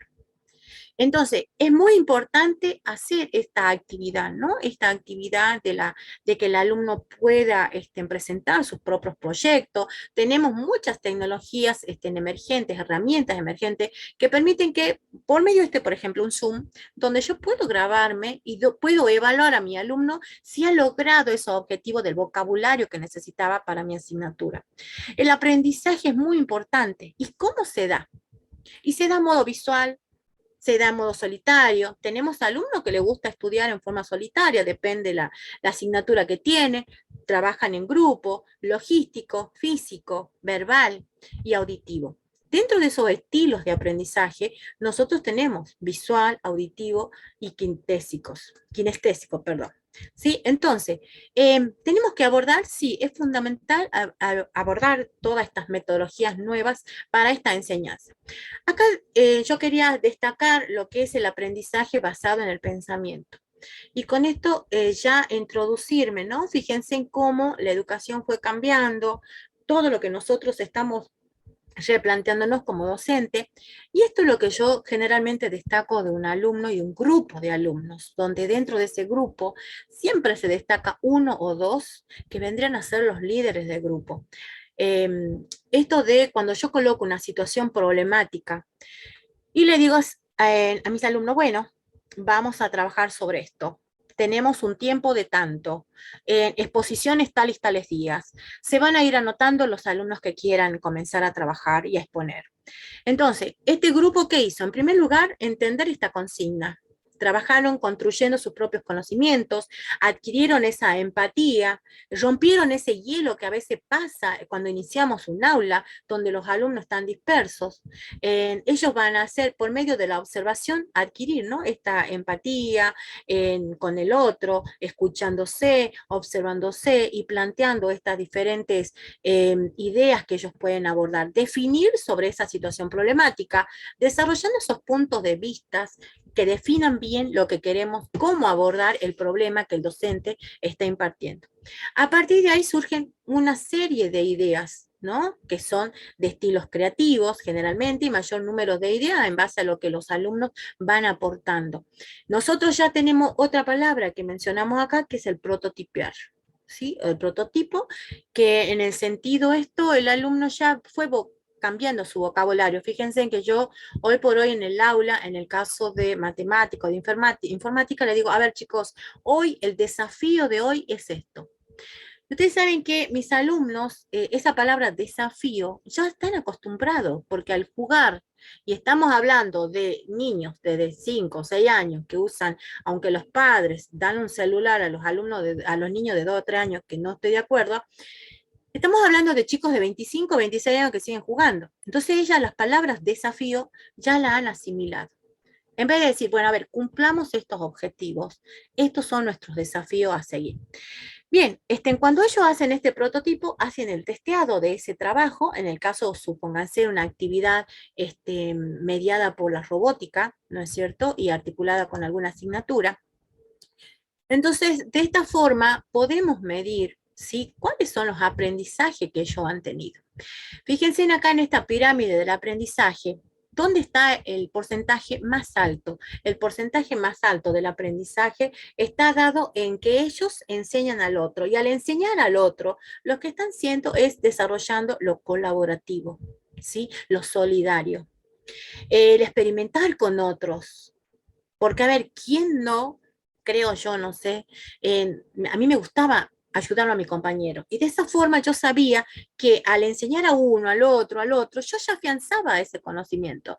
Pero ¿cuál es el porcentaje menor? El 10%, el 20%. Yo les pregunto a ustedes, ¿qué le quedó hasta ahora, que ya llevo más de 15 minutos hablando? ¿Qué le quedó? No le quedó todo. No saben cuál es la palabra con la que yo inicié. Entonces, el leer, el escuchar es un porcentaje mínimo. Tenemos que hacerlos que ellos trabajen en equipo. Durante este trayecto que yo comencé a trabajar e investigar, he notado que los docentes han trabajado y han solicitado capacitaciones en el aprendizaje basado en proyecto, porque era un aprendizaje, miren, está hace más de 10 años este aprendizaje basado en proyecto. Hoy por hoy tenemos otros aprendizajes, ¿no? Otras nuevas. Tenemos inteligencia múltiple, que también estaba hace 5 años, pero recién ahora es cuando recién estamos empezando a plantear estas situaciones en el aula. Y creo que ahí nos tenemos que hacer mea culpa. Nosotros docentes tenemos que leer. Que nosotros no hayamos recibido, hayamos tenido un título, ese es un título académico. Nosotros vamos a aprender a comunicarnos con nuestros alumnos utilizando herramientas. Y hoy por hoy tenemos que utilizar todo lo que son las competencias digitales. ¿Sí? Bueno, ellos, los docentes han trabajado sobre algunas capacitaciones que educación por competencia, la educación ubicua o invertida, porque tampoco conocían, estamos hablando del año 2020, ¿no? El uso del celular en el aula. Yo el celular, por ejemplo, a mis alumnos lo tengo en el aula desde hace más de 8 años. La neuroeducación, la educación emocional, que es algo que tenemos que colocar en nuestras instituciones como talleres, porque es importante fortalecernos también a los docentes desde esa base, ¿no? Por el desgaste a veces que uno tiene en la búsqueda, en el tiempo, en el trabajo, y en todo lo que nos piden a veces en las instituciones cuando nosotros tenemos que presentar y a su vez impartir las clases. Los horarios de capacitaciones de los docentes, bueno, habían 3 tipos de horario, pero ¿cuál es esto? ¿No? Que el docente cumplía sus horas de clase y a su vez llegaba a su casa o durante el trayecto que iba a casa, él ya estaba conectado con el celular para poder tener la clase o el taller o la capacitación que quería abordar durante este trayecto. En estas capacitaciones que se ha brindado de tecnologías emergentes para poder continuar, o sea, yo dicto diferentes capacitaciones, desde la tecnología, desde las plataformas virtuales, desde las herramientas, desde la robótica, desde la programación, o sea, diferentes disciplinas, hemos tenido un 36%, ¿sí? Un 36% que pertenecen a instituciones de nivel superior. Hemos tenido 32% de docentes del secundario, un 14% que era de escuelas técnicas, un 4%, perdón, del nivel inicial, y de las escuelas técnicas, 4% docente. Pero ustedes saben que a mí me ha tocado ir a ciertas instituciones de escuelas técnicas y veo que no implementan mucho las herramientas tecnológicas. Entonces, estamos volviendo a una presencialidad y estamos retrocediendo. Creo que todo eso también depende de los equipos directivos, ¿no? De cómo organizarnos, ¿no? Para que nosotros adelantemos y no vuelvan. Ustedes saben que en informática, yo le planteé a mis alumnos durante este año, se enseñaba lo que era una síntesis global de lo que es el Office. Y yo agarré y dije, no, no vamos a enseñar el Office, no vamos directamente a las nubes. Replanteé mi planificación porque dije, no, hoy los alumnos necesitan utilizar las nubes como medio de aprendizaje para subir todo. Tenemos un Word, tenemos un Excel, un PowerPoint, tenemos un Gmail, una cuenta Gmail, una cuenta Hotmail, donde le enseñé a mis alumnos lo que es trabajar en forma colaborativa, y de esa forma yo me conecto en cualquier momento y puedo ir viendo cuál es el aprendizaje o cuál es el avance que mis alumnos están teniendo. Entonces, tenemos que cambiar nosotros también, docentes, replantear esta, ¿no? Esta forma de enseñanza en el aula. Nuestros diseños curriculares deben ser cambiantes. O sea, la forma me refiero, ¿no? Bueno, la conectividad fue algo muy importante dentro y sigue siendo algo muy importante, donde nosotros ya ahí es como que no podemos hacer mucho, ¿no? Eso ya depende de, como decía siempre, de las políticas de Estado que tienen que estar comprometidas, porque a veces dicen, bueno, nos exigen, pero ¿qué necesitamos nosotros los docentes, ¿no? ¿Qué necesitamos como universidades, como instituciones educativas, como Ministerio de Educación? Ahí es donde interviene esta situación de las políticas educativas. Un 54% dijo que sí se podía conectar, un 43% dijo que no se podía conectar. Generalmente se conectaba o se cortaba la comunicación. el 2% tenía una conexión baja y el 1% una conexión media. Esto es algo que a nosotros como docentes también nos preocupa, porque cuando nosotros tenemos que impartir una educación a distancia o una clase online, en el momento que estamos en lo que es la virtualidad, en algunos países, por ejemplo Venezuela, Colombia, Panamá, son docentes donde en un momento dado se corta internet, por ejemplo, no tienen internet. Entonces, ¿qué pasa? Ellos tienen que tratar de abordar todo lo que puedan y subir a las plataformas. Y en el momento en que tienen internet, ellos pueden acceder a la información. Bueno, eso es lo que a veces cada país maneja, ¿no? Y es complicado el aprendizaje para los alumnos. El medio por el cual se imparten las clases, fíjense, un 37% los docentes manejaban la virtualidad por celulares, computadoras un 21% y computadores celulares en 42%. Y estamos hablando de un material que es un insumo del docente, no que el Estado le haya dado. Porque ¿qué pasa con aquellos docentes, el 37% que solamente tenía un celular? Entonces, a ver, yo, política ministerial, ¿qué hice? ¿No? Porque si yo estoy pidiendo, ¿qué estoy dando a mi docente para que ellos puedan tener una mejor forma de enseñar, ¿no? Bueno, sigamos. Vamos a las competencias digitales, que es algo que es parte de lo que es un docente, una educación 4.0. Bueno, decimos que la definimos como un espectro de competencias que facilitan el uso de dispositivos digitales. ¿Esto para qué me permite a mí? Bueno, me permite crear e intercambiar contenidos para poder comunicarme con mis alumnos y también ser colaborativo, dando solución a diferentes situaciones dentro del ámbito educativo. Estas en competencias digitales nosotros podemos enunciar 5 más importantes, que es la información, la comunicación, la creación de contenidos digitales, la seguridad y la resolución de problemas. Aquí esto es algo que, bueno, como docente es un camino que tenemos que, no podemos decirles ya, tenemos que saber, porque es una transformación de la educación, ¿no? La creación de los contenidos digitales es saber, yo utilizo Canva, yo escuché muchas veces, ¿no? Canva, Generality, bueno, pero a ver, ¿cómo? ¿Cómo lo uso? ¿Cómo hago esa creación de recursos? Porque yo puedo utilizar un Canva y mandar lo mismo. Y no es lo mismo. Yo tengo que hacer que en ese material yo me sienta presente cuando le digo a mi alumno, haga tal cosa. Tengo que tener muy en cuenta los derechos de autor, la programación, la seguridad es fundamental. Fíjense en que cuando nos sigue pasando, muchas veces algunos los docentes, ya muchas universidades han tenido mucho el trabajo de lo que es la seguridad, ¿no? De cómo proteger los datos, cómo protegernos en una clase como esta, un Zoom abierto, cómo expulsamos a quizás una persona que entró solamente para hacer algo que no corresponde. Entonces, todo eso hay que seguir formando. Tenemos que dar capacitaciones sobre seguridad. Lo que es la información y la alfabetización informacional, que es enseñarle a nuestros docentes cómo más podemos buscar la información. Aunque ustedes no lo crean, ustedes saben que yo a veces me presento en capacitaciones y me dicen los directivos, no, ellos ya saben. Eso ya se le enseñó. Pero yo me acerco y hago ciertas preguntas. Es como cuando nosotros tenemos una evaluación, ¿no? Y yo le hago una pregunta a mis alumnos y ya con 5 palabras yo sé si el alumno aprendió o no, sabe o no. Entonces, esto es lo que pasa. Muchas veces yo directivo digo, sí, sí, todos saben, pero no es así a veces. Entonces, tenemos un gran grupo de docentes que no están teniendo este acceso, que son los docentes que trabajan en zonas vulnerables y que trabajan en zonas rurales, donde ahí tenemos que ver cómo hacer para que esto sea menos, ¿no? La brecha sea más corta.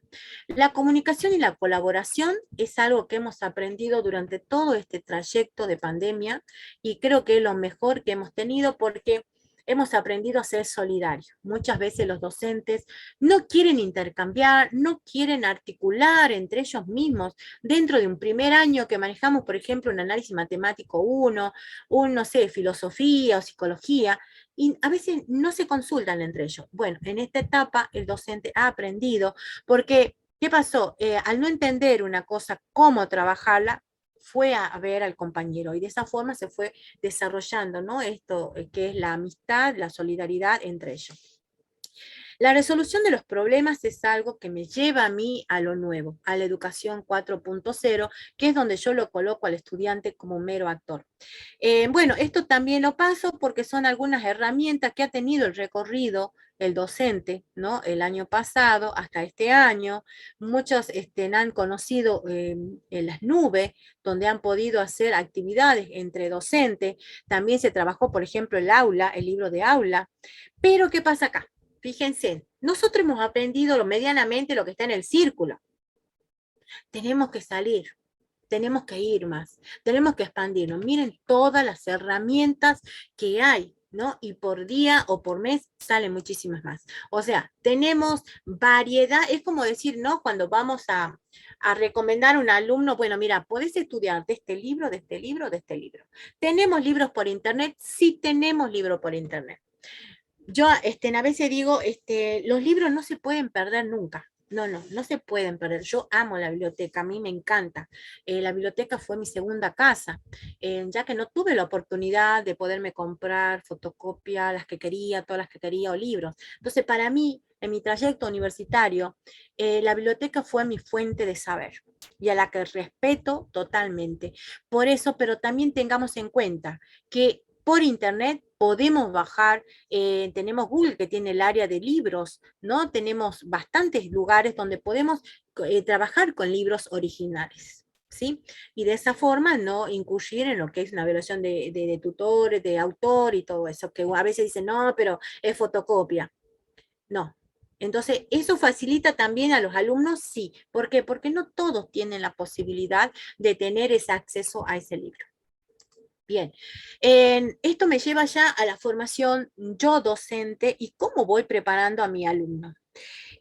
Son algunas cualidades que debe tener mi alumno. Fomentar esa autonomía, esta implicancia del estudiante en el aprendizaje, aumentarle la motivación, hacerle sentir que nuestra asignatura es importante, ¿no? Muchas veces uno entra en el aula donde tenemos a veces desde 30 alumnos hasta 100 o 120 alumnos, pero tenemos que hacer sentir allá, a ver vos, el que está en el último, contestame, o sea, hacerlo sentir que está presente medianamente.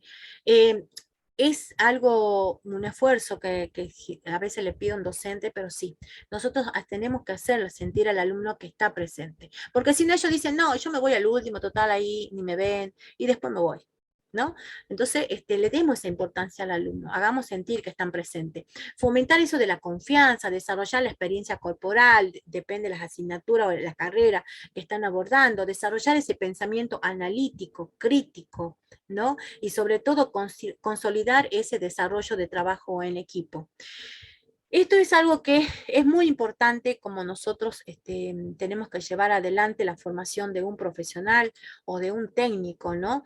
Preparamos a nuestros futuros profesionales para estas 4 etapas, manera de trabajar, brindándole esa comunicación. Ustedes saben que a veces me ha tocado a mí hacer como una selección de personal y cuando los escucho hablar es como que me están pidiendo permiso para hablar. Entonces yo tengo que enseñarle a esos alumnos cómo deben estar. A veces me llegó a plantear un alumno, y profesora, ¿y ahora para qué sirve mi título? Y esto sí ya me superó, o sea, ciertas preguntas que me hacen, ¿no? Entonces, ¿qué quiere decir? Que en el trayecto, en algo hemos estado fallando. Tenemos que instruirlo. Maneras de vivir en el mundo, la vida y la profesión, la responsabilidad personal y social. Preparamos a nuestros alumnos dándole talleres en la parte de éticas de lo que es ser un profesional, la ciudadanía. Preparamos lo que sería en la parte del trabajo, el uso de las tecnologías, para que el alumno cuando salga a trabajar, por ejemplo, diga, bueno, a ver, mira, necesito que esto me hagas una impresión 3D. Porque bueno, vos tenés un título, ¿no? De tecnología. Entonces yo lo preparo para que el alumno pueda utilizar esa herramienta. La alfabetización digital, bien, tenemos que empezar nosotros también, porque sabemos que nos falta, yo también siento que me falta, ¿no? Y la otra es la manera de pensar, que es lo fundamental. Cómo resolver diferentes situaciones problemáticas. Cómo puede, usted, alumno, tomar estas decisiones para darle solución a ese problema. Ana, Cómo disculpa, plantear te quedan 3 minutos, disculpa. Bien, gracias. Bueno, esto más que nada es lo que es el trayecto del cambio de la educación en los ODS. tenemos que incluir en el uso de las tecnologías, tenemos que incluir el uso de la robótica. ¿Por qué? Porque desarrollamos ese famoso pensamiento computacional. ¿Y por qué enseñar robótica? Y bueno, porque nos permite a nosotros resolver los problemas, trabajan en equipo, mejoran su creatividad, tratando de ver cuál es el mejor, la mejor solución. Ustedes acá podrán ver todo lo que es, por ejemplo, cómo se trabaja, ¿no? Una asignatura, en este caso, aplicando la robótica. Las habilidades que el docente ha definido dentro de esto es la solidaridad, la creatividad, que es lo que estuve comentando, también se lo comentó el colega anterior. En este caso, bueno, la transformación digital que hemos tenido, pero aquí ya abordamos otras herramientas, que es lo que nos lleva a nosotros a lo que es el ODS 9. El ODS 9 es la parte de la industrialización, ¿no? Fíjense, en mi caso trabajo mucho con lo que es el ODS 4, el ODS 5, la igualdad de género.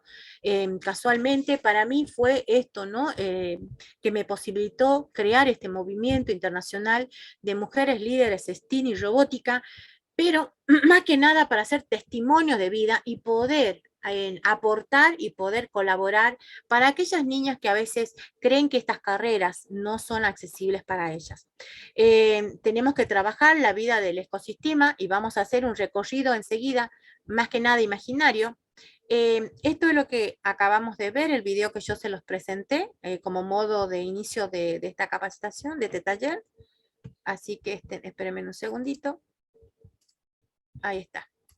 Bien, algo muy importante que es el Objetivo de Desarrollo Sostenible 4, que dice garantizar una educación inclusiva, equitativa y de calidad para promover la oportunidad del aprendizaje. ¿Y cómo puedo hacer yo eso, no? ¿Cómo docente puedo ir trabajando? Bueno, esto es un trabajo que hemos desarrollado desde el Ministerio de en Panamá, me han invitado a participar y hemos trabajado con docentes que son de escuelas rurales. Hemos trabajado sobre el ODS, que es la parte de medio ambiente, que en este caso ellos vieron el águila, que es su ave, ¿no? En Panamá, el águila arpía, en que trabajaron, pero fíjense, abordaron un contenido para dar a conocer la necesidad de la protección de esta pequeña ave, pero lo que utilizaron fue aquí la robótica. Entonces, la robótica muchas veces no necesitamos de internet, podemos trabajarlo en una aplicación remota, en una computadora y bajar esos software libres que me permiten a mí trabajar. Acá los chicos están trabajando, ¿ven? La robótica, pero desde la parte de ellos, trabajándolo como una actividad que hicieron, demostrando cuál es el seguimiento de un robot. Esto fue una actividad que es, por ejemplo, en el Ministerio de Educación de Jujuy, acá en Argentina, es en la parte hospitalaria y domiciliaria, donde también tengo que hacer una inclusión digital. ¿Qué hicimos aquí? El abordaje de lo que es impresión 3D, mediante el uso de elementos, los docentes trabajaban algunos contenidos que ellos tenían en su asignatura, pero a su vez ellos aprendían cómo se lograba hacer después una impresión 3D. En este caso fueron docentes que trabajaron la robótica simulada, pero aquí abordaban diferentes también asignaturas. Y acá algo que hemos destacado, que es, señor, me gustó mucho el trabajo con la computadora, me divertí mucho. O sea, tenemos un niño que ha replanteado su forma de ser y estudió mejor, ¿no? Eso es lo que nosotros necesitamos cambiar. Bueno, este es otro ejemplo que le mostraba, aquí se está enseñando, es una actividad que dice, esta actividad ayudará a encontrar la menor distancia posible para llegar a un destino determinado aplicando conocimientos matemáticos. Y el alumno aprendía robótica, ¿sí? Tenemos que tener en cuenta unirse a comunidades de aprendizaje. Es fundamental, esta pandemia nos dejó esto, ¿no? De las en comunidades. En esta parte le comento que estoy perteneciendo al laboratorio de UNESCO, que es el Laboratorio de Innovación Social, donde lo que estamos haciendo es abordando la inclusión digital en todo el área de la discapacidad, porque fíjense, en todo este trayecto estábamos viendo cómo nosotros impartir una clase a los alumnos, pero el problema es cómo está llegando la educación, ¿no? a otra área de alumnos. Bueno, este es el canal que tenemos nosotros dentro de la UNESCO, aquellos que quieran, se los puedo facilitar después, donde se va a impartir muchísimas capacitaciones, talleres, casualmente para estas diferentes áreas. Aquí está el abordaje de la robótica, trabajando con OpenRoberta, Planner 5D, tenemos MBlocks, donde los chicos aprenden. Todo el tiempo tienen un aprendizaje, fíjense, online. Esto, por ejemplo, aplicando un diseño, pero ellos aprenden lo que es la matemática, la biología, la historia, la geografía, en este caso lo que es aplicando robótica con OpenRoberta, donde se trabaja con funciones, ¿no? En donde se trabaja la parte de geometría también. Y esto es algo que termina con una pequeña muestra, pero no es necesario trabajar eso porque hemos abordado la robótica simulada. En este caso tenemos lo que es la realidad virtual aplicada a las diferentes situaciones. Acá los alumnos, fíjense, tenemos alumnos todo el tiempo activos, inclusive el docente que está aquí en esta parte, es un docente que se sumó a la clase por curiosidad a ver qué es lo que hacían los chicos y quedó en el aula, ¿no? Bueno, todo eso que nos lleva. Fíjense en que sin querer hemos abordado lo que es la educación 4.0. Vamos a abordar lo que es la industria 4.0. ¿A dónde queremos llevar nosotros? Todas las empresas van cambiando, todas las industrias van cambiando y para ellos preparan nuevos equipos, ¿no? Nuevos productos y para ello necesitamos un personal más calificado. Entonces, ahí basamos lo que es la economía del conocimiento. Hoy por hoy, lo que nosotros más adquiere económicamente es lo que nosotros sabemos, ¿no? ¿Cuál es nuestra destreza? La industria 4.0 ha abordado hoy por hoy lo que es los sistemas ciberfísicos, IoT, la hiperconectividad, el Big Data. ¿Sí? Fíjense, en todo hemos cambiado. Ustedes actualmente prenden bueno, la mayoría prende el televisor, el aire acondicionado, hoy por hoy las heladeras, cocina con control, están todos automatizados.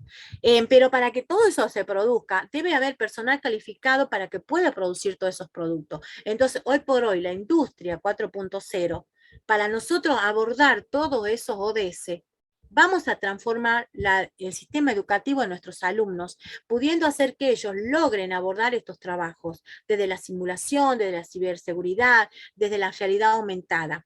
Y prepararlos para esto, ¿no? Que son los trabajos, los nuevos trabajos que hoy por hoy tenemos en la industria 4.0. Preparar profesionales que estén calificados para esto. Pero si nosotros no le hacemos el camino desde la primaria hasta la universidad, fíjense en aquí todo esto, ¿no? En todo lado la robótica, el pensamiento computacional está abocado sí o sí en estos ámbitos. Aquí tenemos lo que es la hiperconectividad. ¿Quién de nosotros no manejamos de nuestro celular por ejemplo, una cámara de seguridad, ¿no? En el control, el portón que se abre, el lavarropa, o sea, bueno, todo esto lo estamos teniendo. Bien, ya concluyendo, tenemos lo que es un aprendizaje inmenso, colaborativo y sobre todo algo muy importante, tenemos que educar para la paz. Hoy por hoy la UNESCO nos está solicitando también eso, ¿no? Tenemos muchas casas violentas, situaciones violentas, ciudades violentas, entonces tenemos que ser docentes que impartamos la educación para la paz. Estas fueron nuestras aulas, estas son nuestras aulas, es el sistema híbrido, ha cambiado, más de 7.000 docentes que hemos abordado de nuestras enseñanzas, ¿no? Desde hace 2 años prácticamente, estos son nuestros alumnos, fíjense en esas caritas, yo lo que quiero destacar en estas fotos es la alegría que ellos tienen cuando trabajamos. Esto es un trabajo que hicimos con los docentes, donde ellos, fíjense, la palabra que más se destaca es solidaridad, esperanza, cuidarnos. Bien, la palabra, hace rato dijo el profesor Ramón, en algo que yo también lo tengo, así que estamos bastante articulados con el profesor, unidos, y no necesitamos una evolución, sino una revolución en educación. No nos podemos quedar quietos. Así que bueno, muchísimas gracias. Agradezco por la invitación, Carmen. Gracias a todos. Muchísimas gracias. Gracias a ti, Ana. Ahora me toca para responder las preguntas y hacer el cierre. Sí, bien, muchas gracias al doctor Ramón y a la doctora Mendieta por las exposiciones que realizaron el día de hoy, que estuvieron bastante interesantes. Inclusive, miren, aquí Mi hija la escuchó muy atentamente, estaba muy interesada en la ponencia que estaban realizando. Hay dos preguntas. La primera va a estar dirigida al profesor Ramón Hernández y la segunda a Ana Mendieta. Ramón, Rosario Vilches pregunta, ¿cómo ser un docente digitalmente competente en una zona rural? Bueno, generalmente, creo que lo comenté en mi disertación, ¿no? Eso va a depender de nosotros. Generalmente las zonas rurales están desprovistas de recursos y herramientas, pero hoy día estoy hablando específicamente en el caso de Brasil, porque anteriormente quienes más sufrían eran las personas de la zona rural. Ahora están colocando la internet, ya hay conectividad y es el primer punto. Cuando ya hay conectividad, por ejemplo, en el caso de los jóvenes, ya que no tengan acceso a la internet, ellos, por ejemplo, en la escuela, yo coordino esa escuela, y la escuela le da la seña, la clave para que ellos accedan. Entonces, de esa forma, ellos pueden acompañar a su profesor, en el caso de si es un aula híbrida, ¿no? Pero es competente, yo digo que un docente de esa zona es competente cuando él no ve las limitaciones, porque lamentablemente, y lo digo porque trabajo como coordinador, los docentes lo primero que hacen es ver las limitaciones. No voy a poder porque no hay recursos, no voy a poder porque el chico, no veamos eso. Tenemos que romper ese paradigma. Al contrario, si ya la escuela tiene conectividad, vamos a aprovecharla y de esa forma atraer también a esos jóvenes que tienen tanta necesidad y que quieren conocer la tecnología, pero en que en algunas oportunidades, por vivir en zonas rurales o en zonas vulnerables, no lo tienen. Entonces vamos a aprovechar. Soy competente en la medida que yo rompo esos obstáculos, esas barreras e involucro a mis estudiantes en este proceso. Muchas gracias, Ramón. Para Ana Mendieta, de Martín Garrido. Dice así, el modelo del profesor anterior era de una académica o académico, no de verdad, con el saber absoluto, dueño de la verdad en el fondo. Hoy en día es un híbrido que domina la materia, pero se auxilia con herramientas y realidades virtuales. Por ejemplo, el funcionamiento del mercado de capitales con un film de la bolsa de valores en vivo. En su experiencia, profesora Mendieta, ¿cuál es el perfil del académico de estos tiempos? ¿O cómo debiera ser este perfil? Bien, bueno, antes que nada, nosotros como docentes, yo soy docente universitaria, he tenido que cambiar mis prácticas, o sea, la forma de enseñar, ¿no? Por ejemplo, en mi aula, le doy un ejemplo, le enseño análisis matemático, donde va el tema de funciones, donde tenemos que graficar y a veces es complicado para un alumno que viene de una secundaria que tampoco está muy bien preparada, ¿no? Porque fíjense que esta pandemia nos dejó muchísimo para que los universitarios tengamos que avanzar y que ellos logren avanzar, ¿no? Entonces, trabajé con aplicaciones celulares, donde en esas aplicaciones se simulaba lo que era una función cuadrática o fraccionaria o exponencial, y el alumno de esa forma lograba ver más visualmente y con técnicas de colores lo que yo a veces utilizaba en una pizarra con un marcador, lo transformé a una presentación, por ejemplo, de PowerPoint, ¿no? Para darle un poquito más de dinamismo a la clase. Convertí sí también mi clase en un aula colaborativa, donde antes quizá le decía, bueno, a los chicos, bueno, trabajen de a dos. Ahora le digo, no, trabajen, a ver, usted con usted van a trabajar, van a compartir. Le pido a ellos que por favor me planteen nuevas aplicaciones que ellos vean. Entonces el aula universitaria ha cambiado. ¿Qué necesitamos como docentes académicos? Replantear nuestras formas de enseñanza. ¿Sí? No seguir con una tiza o un marcador. O sea, no quiere decir que dejamos de escribir, ¿no? No quiere decir, sino que tenemos que crear nuevos recursos digitales. Lo mismo las plataformas. No podemos dejar nuestras plataformas virtuales. ¿Por qué? Porque nosotros en la vida universitaria Fíjense qué pasó con ustedes, aquellos que fueron docentes. Teníamos aulas de 100 alumnos y hemos llegado con aulas de 20 alumnos, por ejemplo. Y ese descantamiento que hemos tenido de alumnos es casualmente porque no se le brindó un material necesario en la virtualidad. Por eso es que a las plataformas la tenemos que enriquecer y no dejarlas de cambiar, ¿sí? Replantear ese material. No sé si ahí le respondo a Martín la pregunta. Claro, me imagino que sí. Bueno, y una última pregunta que pudieran compartir los dos, alguna opinión. Viene desde el Ecuador, ¿no es verdad? A través de Ana Cristina, no veo el apellido. Dice, ¿qué plataformas ayudan para compartir libros digitales sabiendo que existe cada día más restricciones a la libre circulación de ciencia, bibliotecas virtuales, etcétera? ¿Cómo podemos formar estas habilidades virtuales donde no se pierden los datos? Perdón, ¿cómo podemos formar estos hábitats virtuales para que no se pierdan los datos? Ramón. Bueno, sí. ¿Es para Ramón la pregunta? No, para los dos. Ah, bueno, en mi caso, miren, yo lo que les aconsejo, en el buscador que más se utilizan, ustedes saben que es Google, ¿no es cierto? Uno de los buscadores que más resultados nos ofrece, y dentro de eso tiene una herramienta, ¿sí? No sé si quieren, le comparto rapidísimo para mostrarle al docente que pregunta. Cuando usted ingresa en el Google, hay una opción que dice más, y de esta opción, bueno, yo ya la coloqué, aparecía libros. Entonces, cuando usted se va a la opción de libros, selecciona, le va a aparecer esto. Y a partir de ahí, todo lo que usted va a encontrar es material biográfico, ya sea en trabajos de investigación o libros que se colocan dentro de en la web. ¿Sí? Es uno de los buscadores. ¿Qué puedo hacer yo? Bueno, sacar el enlace de este lado y copiarlo en las plataformas para que ellos puedan ir adquiriendo como una videoteca, una video dentro de las plataformas, enriquecer de esa forma su material, ¿no? Sus recursos digitales. Para los profesores de física, química, todo eso tenemos simuladores también que tranquilamente lo podemos buscar y colocar en las plataformas educativas.